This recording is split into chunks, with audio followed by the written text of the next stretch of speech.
अपने 11 chapter syllabus में, जैसे मसअप लसअप जिसको एलसीएम एचसीएफ बोला जाता है, औसत अपन को पढ़ना है, लाभ हानि प्रतिशत, साधारण ब्याज, चक्रवृद्धि ब्याज, मेरे प्यारे बच्चों अनुपात समानुपात, साझा जिसको पार्टनरशिप बोला जाता है, समय एवं कार्य टाइम एंड वर्क, चाल दूरी समय, आंकड़ों का चित्रों द्वारा निरूपण, मतलब ये ग्राफ वाला सवाल कभी कभार पूछ लिया जाता है।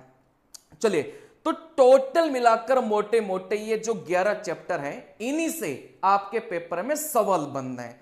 अब इस सेशन की खास बात क्या है कि हमने जितने भी चैप्टर्स के इंपॉर्टेंट सवाल बन सकते थे सभी को कलेक्शन करके एक साथ आपको परोस दिया है।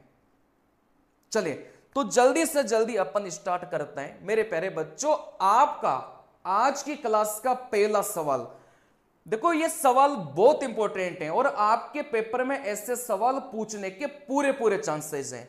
सवाल में बोला गया था कि ए बी सी ने मिलकर साझे में व्यापार किया तथा क्रमशः 3,60,000, 3,78,000 तथा 4,14,000 रुपए लगाए। वर्ष के अंत में कुल लाभ 3,84,000 है, तो सी का लाभ ज्ञात करो।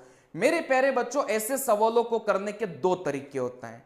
पहला तरीका तो मैं आपको बताऊंगा और हर सवाल में लगेगा। दूसरा तरीका अपन ऑप्शन से देखेंगे, क्योंकि देखो कभी कभी ऐसा भी हो सकता है कि अपन ऑप्शन से करने बैठे और दो ऑप्शन को अपन काट दे, लेकिन दो ऑप्शन को अपन नहीं काट पा रहे, उस कंडीशन में फिर अपन को पूरा तरीका ही लगाना पड़ता है। लेकिन कभी कभी ऐसा भी होता है कि तीन तीन ऑप्शन कट जाते हैं, फिर जो बचता है वही अपना उत्तर कहलाता है। ठीक है ना? तो मैं दोनों ही तरीके से आपको सिखाऊंगा, है ना। एक तो जो तरीका स्मार्ट अप्रोच जो है वो भी मैं आपको सिखाऊंगा, और ऑप्शन से अगर परीक्षा में ऐसा सवाल आता है तो कैसे बनाना है वो भी मैं आपको सिखाऊंगा। चलिए, अच्छा, सबको ऑडियो वीडियो क्लियर है ना? एक बार कमेंट करके बस बता देना। नमस्कार भाइयों, राम राम सभी को। पढ़ाई पर ध्यान देते हैं। चलिए, देखो ये साझे का सवाल है, पार्टनरशिप का सवाल है। चलिए देखो, यहां से अपन को क्या करना है ना, यहां से अपन को क्या करना है, सबसे पहले अपन को बेटा नाम दे के रखा था, जैसे एबीसी। अब आपकी परीक्षा में जैसे मनीष आ जाए तो मनीष को एम लिख लेना, नरेश आ जाए तो नरेश को एन लिख लेना, मतलब शॉर्ट फॉर्म में लिखना। सबसे पहले यहां पर लिखेंगे कि इनका निवेश कितने कितने का रहा है, मतलब मैं सवाल को उस हिसाब से बताऊंगा कि इससे जुड़ा हुआ दूसरा सवाल भी आएगा ना, तो भी आप लोग बना लोगे। चलिए देखो, यहां से रुपए में निवेश आप लोग लिखेंगे। अच्छा, यहां से इस एक का निवेश कितना है, आप बोलेंगे सर 3,60,000 है, तो यहां से देखो मैं एक बार इधर लिख रहा हूं, एक का निवेश 3,60,000 था, चलो मैंने लिख दिया। अच्छा, इस बी का निवेश कितना था, आप बोलेंगे सर 3,78,000 था। अच्छा, इस सी का निवेश कितना था, आप बोलेंगे सर 4,14,000 था। देखो सबसे पहले, है ना भाई, पेपर में सवाल आएगा तो आप लोग डायरेक्ट उधर से काटा पीटी करोगे, है ना, बात को समझना। लेकिन मैं चीजों को अभी वैसे सिखा रहा हूं ये मानते हुए कि आपको मतलब ज्यादा चीजें नहीं आती, है ना, क्योंकि हर बच्चा कहीं ना कहीं अलग अलग टीचर से हो सके पढ़ाओ, है ना, लेकिन हर बच्चे को सॉल्यूशन समझ में आएगा। देखो यहां से ये ए का है, यहां से ये बी का है और यहां से ये सी का है, तो आप यहां से रुपए लिखते समय बस इनका अनुपात लिखिएगा। अनुपात का मतलब क्या होता है, सर यहां से 3 जीरो, यहां से 3 जीरो, सर यहां से 3 जीरो, कहने का मतलब सभी संख्या में आप लोग देखेंगे तो 3 जीरो से 3 जीरो उड़ा देंगे। अब ये बात डायरेक्ट सोचना है कि यहां से 3 जीरो, यहां से 3 जीरो और यहां से 3 जीरो उड़ गए, है ना, और भी कुछ कटेगा क्या, जैसे आप लोग बोलो सर यहां से 9 से अपन काटेंगे, बेटा 9 से अपन काटेंगे तो यहां से 9 से काटेंगे 40 बार, 9 से काटेंगे 4 नाम 36, 9 दूनी 18, 9 से काटेंगे 4 नाम 36, कितना बचा, आप बोलेंगे सर 49 बार कट गया। ठीक है ना। चलिए, क्या ये और भी कट रही क्या, आप बोलेंगे सर ये अब नहीं कट रहा। ठीक है ना। चलिए, तो यहां से अपन बोलेंगे, यहां से अपन बोलेंगे सर यहां से इस एक का तो कितना आ गया मेरे प्यारे बच्चों 40 आ गया, इस बी का कितना आ गया मेरे प्यारे बच्चों 42 आ गया, और सी का कितना आ गया, आप बोलेंगे सर 49 आ गया। कहने का मतलब मैं आपको क्या सिखाना चाह रहा हूं बेटा, आंसर देखो मैं चाहूं तो फटाफट करके दे सकता हूं, मेरा उद्देश्य आपको उत्तर सिखाना नहीं है, मेरा उद्देश्य यह है कि कल को सवाल कुछ चेंज होकर भी आए ना तो भी आप लोग परीक्षा में बना सको, मेरा उद्देश्य यह है। चलिए सबसे पहले तो आप इनको काट लो, जैसे 3 0 से 3 0 3 0 कट गया, और किससे काटेंगे, कोई बच्चा 2 से भी काट सकता था, कोई बच्चा यहां से 9 से भी काट सकता है। जैसे 9 से काटेंगे 40 बार, 9 से काटेंगे आप बोलेंगे 42 बार, 9 से काटो 4 नाम 36, आप बोलेंगे सर यहां से कितना बचा, 5 बचा, 9 6 के 54, मतलब यहां से कितनी बार कटेगा, है ना, यहां से 46 बार कटेगा। चलिए तो आप यहां से बात को समझना, आप यहां से बात को समझना, अगर ये 3 नंबर और भी कट रहे हो ना तो आप काट लो, मतलब यहां तो आप लोग अनुपात लिखेंगे, 2 से काटेंगे 20 बार, 2 से काटेंगे 21 बार, 2 से काटेंगे 23 बार, तो सीधा सीधा मेरे प्यारे बच्चों यहां से तो अनुपात लिखना है, इसका अनुपात 20 मिला, इसका अनुपात 21 मिला, और इसका अनुपात 23 मिला। बात को समझना, अब ये चीज में डायरेक्ट भी कर सकता था भाई, 3 0 3 0 और यहां से 3 0 में डायरेक्ट भी सोच सकता था, ठीक है ना। तो यहां से बस रुपए का अनुपात लिखेंगे, दूसरी लाइन में आप लोग लिखेंगे समय का अनुपात। जैसे यहां पर तो सवाल में वर्ष का अंत देके रखा है, अब वर्ष के अंत का मतलब 1 साल हो गया, लेकिन ऐसा भी तो हो सकता है कि यहां से इस ए का समय अलग दे दे, इस बी का समय अलग दे दे, और सी का समय अलग दे दे, ऐसा भी तो हो सकता है। तो यहां से वर्ष के अंत का मतलब ये हो गया कि ए का समय भी 1 साल, बी का समय भी 1 साल, और सी का समय भी 1 साल, ठीक है ना। अगर यहां से सबका समय अपन को एक ही दे के रखा है तो फिर आपको समय को इग्नोर ही करना है। जैसे इस ए का समय भी 1 साल, बी का समय भी 1 साल, सी का समय भी 1 साल अपन को दे के रखा है, लेकिन ऐसा भी तो हो सकता है ना कि इस ए का समय कुछ अलग दे दे, इस बी का समय कुछ अलग दे दे, और सी का समय कुछ अलग दे दे, अलग अलग समय भी आपको दिया जा सकता है। चलिए लेकिन x का 40% 12.8 हो तो फिर x का मान ज्ञात करो।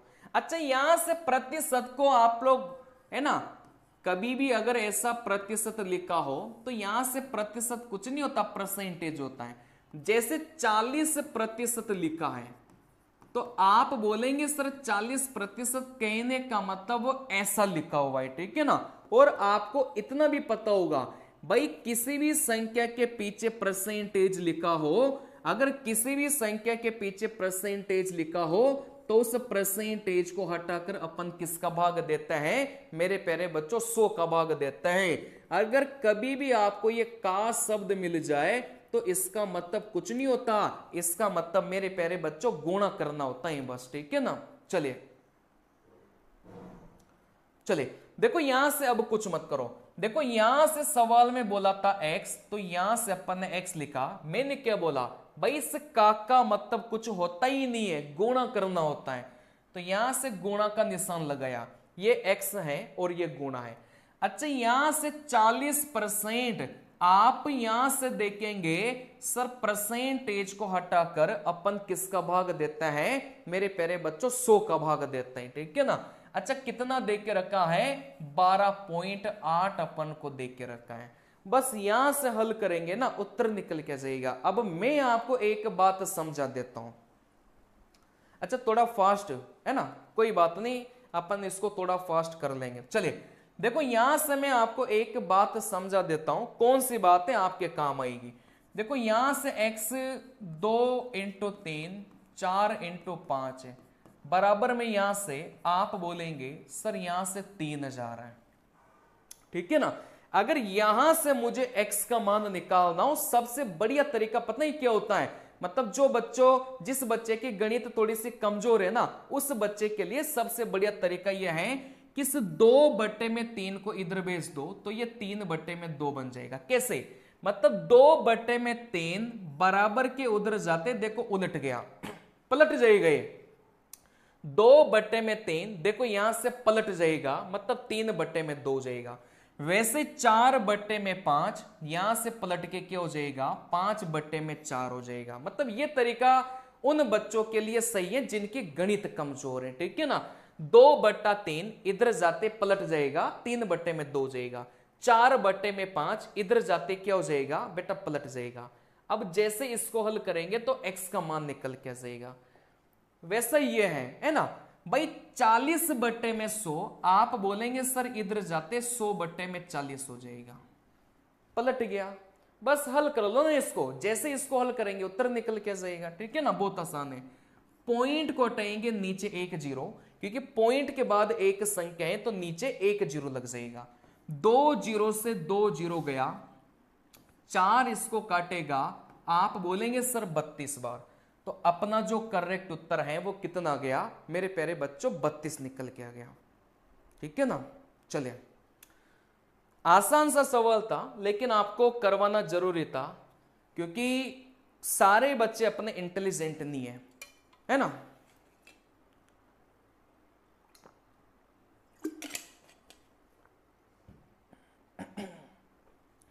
चलिए, हाँ, अरे बेटा मैं स्पीड से करवा दूंगा लेकिन आप फिर समझ नहीं पाएंगे।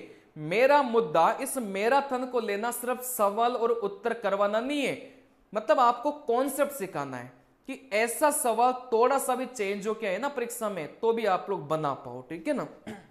देखो यहां से 21 पेनों का क्रय मूल्य 15 पेनों के विक्रय मूल्य के बराबर है, लाभ % ज्ञात करो। देखो बहुत आसान सवाल है, ऐसे सवालों को पेपर में कैसे बनाना है। देखो यहां से 21 के साथ में क्या लगा है, क्रय मूल्य लिखा है, तो आप लोग ऐसे लिखेंगे 21 के साथ में क्रय मूल्य था तो क्रय मूल्य लिखो, बराबर में इस 15 के साथ क्या है आप बोलेंगे विक्रय मूल्य है, तो यहां से लिखेंगे विक्रय मूल्य लिखेंगे, ठीक है ना। चलिए, इस 21 के साथ में क्रय मूल्य था, क्रय मूल्य लिखा, इस 15 के साथ में विक्रय मूल्य था, विक्रय मूल्य लिखा। सवाल में यही तो बोला है कि 21 वस्तुओं का जो क्रय मूल्य था वो 15 वस्तुओं के विक्रय मूल्य के बराबर है, इसी वजह से अपन ने बराबर लगाया। अच्छा, यहां से आपको यह बात पता होगी कि 5x बराबर में 6y है। अगर x और y का अनुपात आपको निकालना हो ना तो आप लोग कैसे निकालेंगे, बहुत आसान है। जब भी संख्या बराबर बराबर में आते हैं तो आपको उल्टा देखना होता है। उल्टा कैसे देखेंगे, बहुत आसान है। मतलब x का मान इधर से देख लो 6 आ गया और y का मान इधर से देख लो 5 आ गया। तो जब भी संख्या बराबर बराबर में हो आपको ऐसे उल्टा देखना है, तो x और y का अनुपात कितना जाएगा, 6:5 निकल के जाएगा, ठीक है ना। वैसे इसमें करो, आप बोलेंगे सर यहां से क्रय मूल्य और विक्रय मूल्य क्या हो जाएगा। जब भी संख्या बराबर बराबर में हो तो उल्टा देखो, मतलब क्रय मूल्य तो आपका 15 आ गया और इस विक्रय मूल्य का मान इधर से देखेंगे तो यहां से 21 आ गया। अच्छा, यहां से आपको लाभ या हानि % निकालना आता होगा, ठीक है ना। यहां से लाभ या हानि % निकालना आपको आता होगा। कैसे निकालेंगे बेटा, इस क्रय मूल्य और विक्रय मूल्य के अंतर को हमेशा ऊपर रखेंगे। जैसे इन दोनों का जो अंतर है वो कितना हो गया, आप बोलेंगे सर 6 हो गया। नीचे में सा क्रय मूल्य रखेंगे।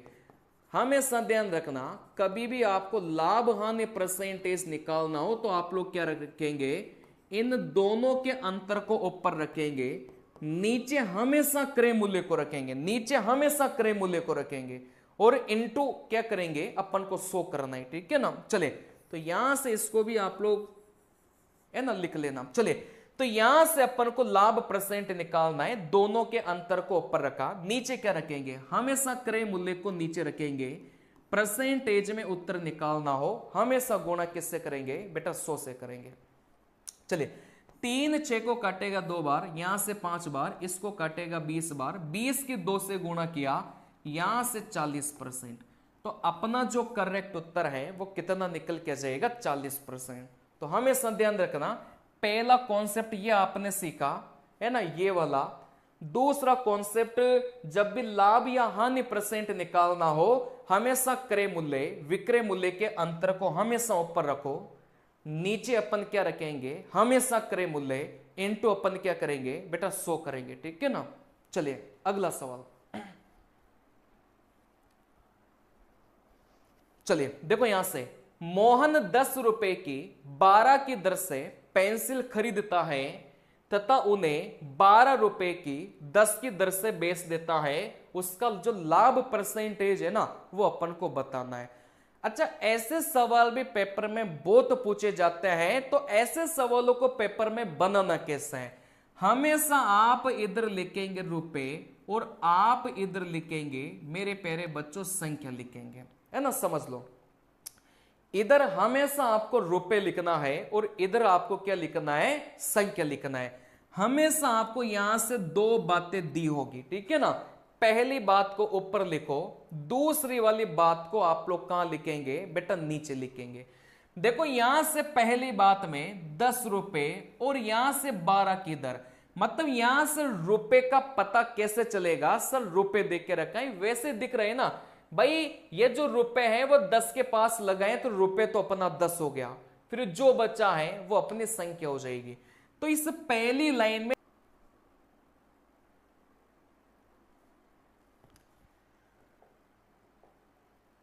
देखो, इस सवाल को दोबारा बताने की जरूरत है क्या?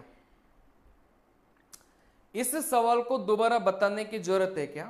वैसे तो मैंने बहुत प्यार प्यार से बताया है, ठीक है ना। चलिए सवाल करते हैं। सवाल में बोला गया था एक भिन्न का अंश, अच्छा ऊपर वाला अंश होता है और नीचे वाला क्या होता है मेरे प्यारे बच्चों, हर होता है ना।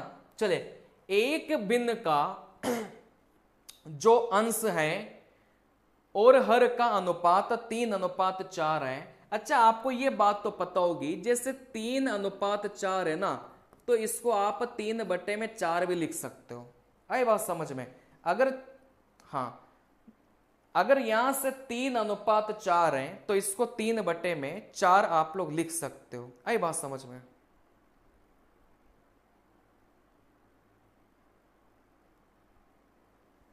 चलिए इसको एक बार और बता देते हैं, बच्चों की डिमांड है सर इसको एक बार और बता दो। चलो एक बार और बता देते हैं इसको, है ना। ध्यान से समझना लेकिन, क्योंकि ये 50 सवाल नहीं है, ये पूरी गणित है आपकी। बात को समझो, ये 50 सवाल नहीं है, ये आपके पूरी गणित है मेरे प्यारे बच्चों, इस बात को समझ जाओ। चलिए यहां से देखो, मैं आपको फिर से बता देता हूं, अगर चाल का अनुपात आपको दे के रखा हो तो समय का अनुपात कैसे निकालेंगे वो मैंने भी आपको सिखाया। जब भी ऐसे शब्दों का प्रयोग हो, तेज चल रहा हो, धीमे चल रहा हो, मतलब यहां से अपन को चाल के बारे में बोला गया था, ठीक है ना। अब यहां से समझ लो, जब भी ऐसा सवाल पेपर में आता है तो पीछे से चलो। सबसे पहले बी और सी का अनुपात लिखो। कैसे लिखेंगे? सर 3 गुना दे के रखा है तो इस पहले वाले को, इस बी को तो 3 रखो और दूसरे वाले को हमेशा कितना रखो बेटा, 1 रखो। अच्छा, इस एक के बारे में क्या बोला था? सर दुगुना है ना, तो यहां से दुगुना करो तो 3 का डबल कितना हो जाएगा? आप बोलेंगे सर 6 हो जाएगा। तो इस ABC का जो अनुपात है वो तो निकल के आ गया, ठीक है ना। चलिए सर यहां से चाल का अनुपात तो अपन ने लिख लिया, अब यहां से समय का अनुपात कैसे लिखेंगे? अच्छा, समय का अनुपात निकालने की जरूरत क्यों पड़ी? समय का अनुपात निकालने की जरूरत इस वजह से पड़ी क्योंकि यहां पर है ना सवाल में अपन को समय दे के रखा है, इस वजह से पड़ी। चलिए समय का अनुपात कैसे निकालेंगे? बहुत आसान है, छुपाने वाला तरीका। जैसे 6 को छुपाया, इन दोनों को गुणा करो, 3 को 1 से गुणा किया 3, तो यहां से 3 लिखो। फिर यहां से बीच वाला छुपाया, 6 को 1 से गुणा करो, आप बोलेंगे सर 6 आया, तो 6 को यहां लिखो। वैसे यहां से इसको छुपाया, इन दोनों को गुणा करो, 6 को 3 से गुणा करो, सर 18, यहां से 18 आ गया। अब आप चाहो तो इनको काट दो और आप चाहो तो मत काटो, वो आपकी स्वतंत्रता है, ठीक है ना। जैसे काट दो, 3 से काटा 1 बार, 3 से काटा 2 बार, 3 से काटा यहां से 6 बार। अब ये समय का अनुपात है। सवाल में अपन को किसका समय देके रखा है? सी का समय देके रखा है, मतलब इस 6 का जो मान है ना वो कितना दे के रखा है? 42 मिनट दे के रखा है। अपन को किसका मान निकालना है? इस एक का मान निकालना है। यही तो पूछा इस सवाल में कि इस एक का जो समय है वो कितना होगा। तो यहां से वापस से मैं बता रहा हूं भाई कैसे अपन को ये अनुपात वाला तरीका लगाना है। जो भी समय अपन को दे के रखा हो उसको ऊपर रखो, इसके नीचे इसका अनुपात, इस 42 का अनुपात कितना है, आप बोलेंगे सर 6 है, गुणा अपन करेंगे जो उत्तर अपन को निकालना हो। अपन को इस एक का समय निकालना था, इस एक का समय 1 था, 1 से गुणा किया, 6 42 को काटेगा 7 बार, तो आप बोलेंगे सर यहां से कितना निकल के आ गया, 7 निकल के आ गया। आई बात समझ में? चलिए देखो मेरे प्यारे बच्चों, अगला सवाल। हाँ अगला सवाल, एक भिन्न का अंश और हर का जो, अच्छा मैं आपको क्या बता रहा था कि 3:4 को आप 3/4 भी लिख सकते हैं, और ये जो 3:4 है ना, आप इसको 3x/4x भी लिख सकते हैं, है ना। जैसे 5:7 है, इसको 5/7 भी लिखो, ऊपर नीचे आप x लगा दो, कोई फर्क नहीं पड़ेगा, कोई फर्क नहीं पड़ेगा। आगे बात समझ में? चले हाँ, अब यहां से अपन को क्या करना है, एक भिन्न का जो अंश और हर का अनुपात है वो 3:4 है, तो 3:4 को आप 3/4 भी लिख सकते हैं, क्योंकि यहां से ऊपर वाला अंश होता है, नीचे वाला हर होता है। ऊपर नीचे आप ऐसे सवालों में x लगा दिया करो, है ना, उसका कारण होता है, आप लोग लगा दिया करो। चलिए अब यहां से अंश के बारे